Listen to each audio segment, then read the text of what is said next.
Hello दोस्तों, MS classes में आप सबका स्वागत है। आज हम लोग जो है कक्षा 12 का जो है फिजिक्स का पहले लेसन से ही जो है कुछ और भी महत्वपूर्ण बहुविकल्पीय प्रश्न लिए हुए हैं। पहला लेसन जो हमारा वैद्युत आवेश तथा क्षेत्र, इसमें से अब तक हम लोगों ने 31 क्वेश्चन इसमें से किए हुए हैं। आज भी हम लोग जो है कुछ प्रश्न को करेंगे। वो प्रश्न जो परीक्षा की दृष्टि से जो है हम लोगों को महत्वपूर्ण लगेंगे उसको हम लोग देखेंगे। अब यहाँ पर देखिएगा जो क्वेश्चन नंबर 32 यहाँ पर लिखा हुआ है। आज का ये पहला ही क्वेश्चन है। पिछले लेक्चर तक हम लोगों ने 31 क्वेश्चन किया हुआ है। तो आज का हमारा जो क्वेश्चन लिखा है कि किसी आवेश से अनंत दूरी पर उस आवेश के कारण विद्युत क्षेत्र की तीव्रता होती है। अब यहाँ पर यह कह रहा है कि किसी आवेश से अनंत दूरी पर उसके कारण जो विद्युत क्षेत्र की तीव्रता होगी वो कितनी होगी। यहाँ पर जो है विद्युत क्षेत्र की तीव्रता कहा है क्वेश्चन के अंदर। अब जैसे यहाँ पर देखिएगा कि ये अगर कोई आवेश है तो ये आवेश अपने ही चारों तरफ केवल जो है विद्युत क्षेत्र बना सकता है। अब कह रहा है कि इससे अनंत दूरी पर, अब यहाँ पर इस अगर ये आवेश है यहाँ पर इससे अनंत दूरी पर कोई बिंदु यहाँ पर P रखा हुआ है। क्वेश्चन कह रहा है कि इस पर जो है विद्युत क्षेत्र की तीव्रता का मान कितना होगा। तो अब ये यहाँ पर कोई विद्युत क्षेत्र ही नहीं बना पा रहा है, ये आवेश इस विद्युत क्षेत्र से बाहर है। इसमें विद्युत क्षेत्र की तीव्रता का मान कितना हो जाएगा, हमारा 0 हो जाएगा। यानी इसका कौन सा ऑप्शन क्या सही होगा। देखिए ये अनंत हो नहीं सकता, ये 9 × 10 = 9, ये वाला भी नहीं होगा, ये वाला 0 होगा क्योंकि वहां पर क्षेत्र नहीं है। यानी इसका ऑप्शन हो जाएगा हमारा बी वाला ऑप्शन राइट ऑप्शन हो जाएगा। अब देखिएगा क्वेश्चन नंबर 33 लिखा है कि एक आवेशित चालक का क्षेत्र आवेश घनत्व सिग्मा है, इसके पास विद्युत क्षेत्र का मान कितना होगा। कोई आवेशित चालक है, इसका क्षेत्र आवेश घनत्व जो है वो सिग्मा है, विद्युत क्षेत्र का मान इसमें कितना हो जाता है। तो इसका जो विद्युत क्षेत्र के मान का जो फार्मूला होता है वो हमारा होता है सिग्मा के बटा में एप्सिलॉन नॉट। आप लोग जो है डेफिनेशन में इसको देखे होंगे बेहतर तरीके से। क्या होगा इसका मान, सिग्मा के बटा में एप्सिलॉन नॉट हो जाएगा। अब देखिएगा क्वेश्चन नंबर 34 देखते हैं हम लोग। क्वेश्चन नंबर 34 लिखा हुआ है, यदि दो आवेशों के बीच दूरी दोगुनी कर दी जाए तो उनके बीच लगने वाला बल हो जाता है। क्वेश्चन कह रहा है कोई आवेश है, उनके बीच की दूरी को दोगुना कर दिया जाएगा तो उनके बीच लगने वाला बल होगा जो वो कितना होगा। अब देखिए जैसे कि यहाँ पर एक आवेश यहाँ पर है, दूसरा आवेश यहाँ पर है, ये कह लिया जाए कि Q1 और ये Q2 और इसके बीच की दूरी R है। अब इस पर जो लगने वाला बल होगा वो हमारा कितना हो जाएगा कि F1 बराबर 1/4 पाई एप्सिलॉन नॉट, ये हो जाएगा Q1 Q2 के बटा में R²। कहाँ से, कूलॉम के नियम से। फिर अब क्वेश्चन कह रहा है कि जो इसकी दूरी है इसको दोगुना कर दिया जाएगा, यानी नया जो बल F2 लगेगा यहाँ पर कुछ नहीं परिवर्तन होगा। परिवर्तन में केवल ये है कि इसमें जो दूरी है वो दोगुना हो जाएगी। पहले R है, अब 2R इसका होल स्क्वायर हो जाएगा ऐसे। अब इसी को अगर थोड़ा सा अगर हम लोग हल करते हैं तो यहाँ पर हम लोग देखते हैं कि F2 बराबर आपको मिल जाएगा 1/4 पाई एप्सिलॉन नॉट और यहाँ पर रहेगा Q1 Q2 के बटा में 4R²। हम लोग देखो इसको समीकरण नंबर 1 और इसको समीकरण नंबर 2 बना लेंगे। अब करेंगे क्या कि समीकरण 1 को समीकरण 2 से भाग दे देंगे, या जो है समीकरण 2 को समीकरण 1 से भाग दे दें। यहाँ पे देखो F2 के बटा में F1 कर रहे हैं, F2 के बटा में F1। देखो यहाँ पर लिखा है कि जब इसमें जो है दूरी को दोगुना कर दिया जाएगा तो नया बल कितना होगा, यानी F2 का मान ही निकालना है। पहले की अपेक्षा में ये बल कितना लगेगा।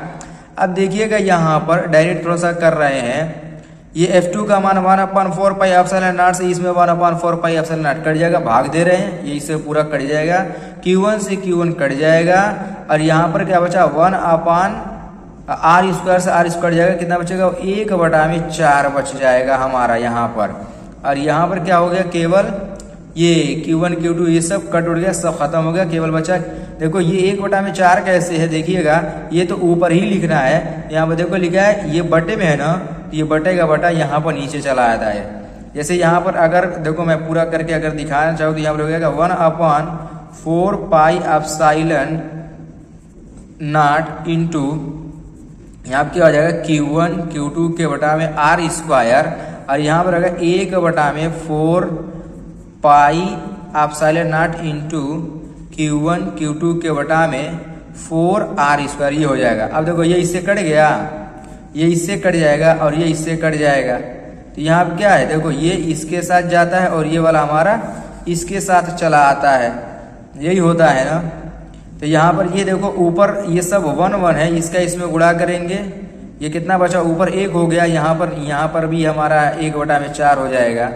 यहाँ पर क्या हो जाएगा F2 के बटा में F1,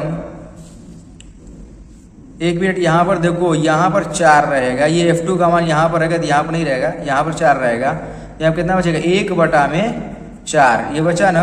अब देखो यहाँ पर F2 बराबर हम क्या मिल रहा है, F2 बराबर हम लोग को मिल गया F1 के बटा में 4, तो पहले की अपेक्षा में कितना बल लग रहा है, 1/4 गुना ज्यादा लग रहा है, 1/4 गुना हो गया पहले की अपेक्षा में बल, तो कौन सा ऑप्शन सही हो जाएगा, 1/4 गुना हो जाएगा। यानी पहले की अपेक्षा में जब दूरी को 2 गुना कर दिया जाएगा तो ऐसी कंडीशन में जो लगने वाला बल होगा वो 1/4 गुना हो जाएगा उसका। इस तरीके से बी वाला ऑप्शन हमारा सही होगा।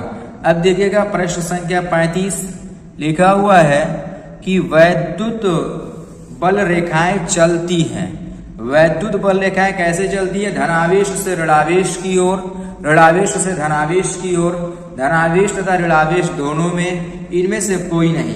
तो हम ये जानते हैं कि वैद्युत बल रेखाएं जो होती है वो सदैव धनावेश से चलकर ऋणावेश के ऊपर समाप्त होती है।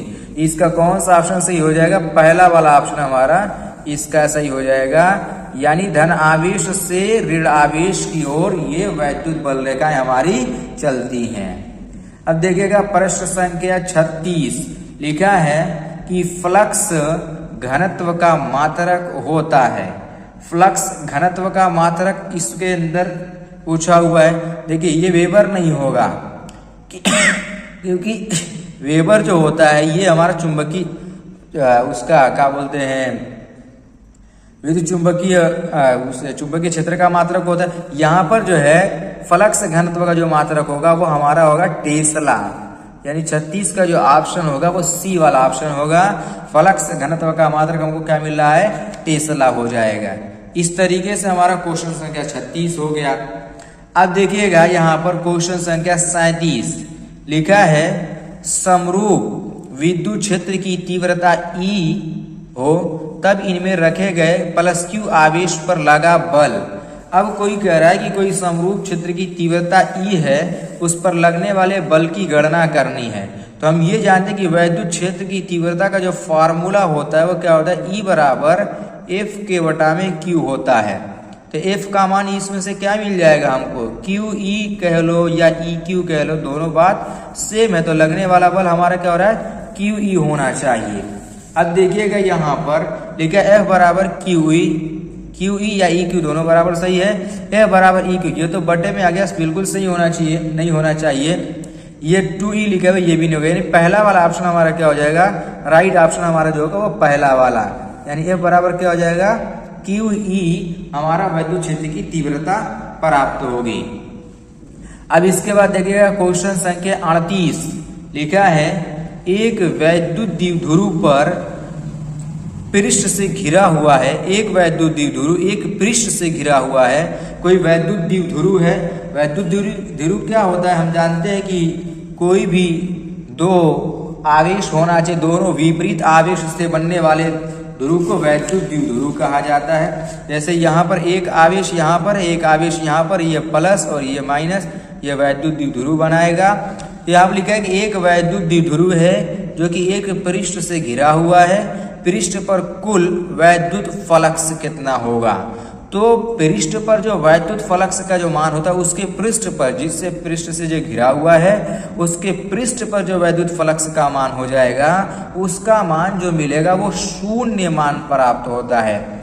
किसी भी वैद्युत ध्रुव के पृष्ठ से, एक पृष्ठ से घेर दिया गया, उस पर घिरा हुआ है, तो अगर पृष्ठ की बात करेंगे तो पृष्ठ पर कुल वैद्युत फ्लक्स प्राप्त होता है वो हमारा शून्य वैद्युत फ्लक्स होता है। इस तरीके से आज हम लोगों ने इतने प्रश्न किया हुआ है और इसी तरीके से जो है प्रश्न जो है पेपर में आते हैं। तो उम्मीद है कि सारा प्रश्न जो है आप लोगों को अच्छे तरीके से, बेहतर तरीके से आप लोग समझे भी होंगे और समझने का प्रयास भी कर रहे होंगे।